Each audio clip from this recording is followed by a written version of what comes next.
What's up, guys? On this week's episode, I'm smoking a whole turkey. This is perfect for your upcoming Thanksgiving. Let's get it.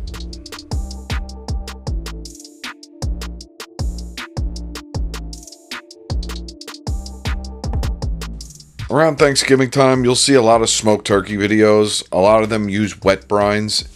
If you're getting a fresh turkey, I definitely recommend doing that process. However, a lot of the turkeys in the food stores in the bag sit in a salt solution, which acts as a brine. This is one of those turkeys. I'm just going to pull this out. I'm going to pat it completely dry, remove all the giblets. I'm going to salt and dry brine this. This will help the skin crisp to where you want it to look nice and golden brown. So I'm just going to coat this with some olive oil. I'm going to hit it with a good dosing of salt. You want to make sure you get an even layer across the whole skin. Then I'm going to come back and follow this up with a lemon pepper seasoning. You could replace this with a regular all-purpose seasoning, just something that you want to taste on your bird. You're going to leave this on an elevated rack. This will help air circulate in your refrigerator throughout the night. I recommend doing this 24 hours, but overnight will do. You want to make sure you pull this bird out 3 hours before cooking. This will allow it to come up to temp so you don't blast the meat. You're just going to get a roasting pan, fill it with your veggies. I'm stuffing this with whatever I have left over, so it's just some celery, lemon, garlic, shallot, onion, some rosemary.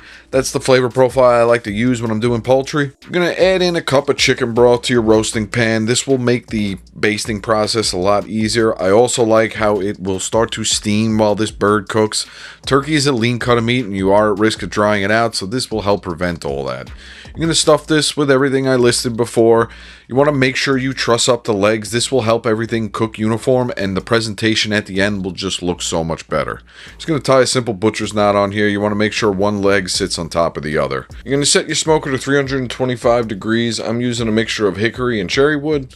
You're going to throw your turkey on here. You're going to let this go undisturbed for at least an hour. After an hour, you're going to come back and baste the skin. You're going to repeat this process every hour to hour and a half. This will help you not dry out the skin, and it'll give you that overall golden brown color that you're looking for. I rotated this turkey halfway through so it would cook evenly. I'm pulling this when it hits an internal temp of 165 in the breast and 170 in the thigh. You're going to let this rest for about 30 minutes, carve it up, and that's it, guys. Happy Thanksgiving. And remember, you can find this full recipe on my website.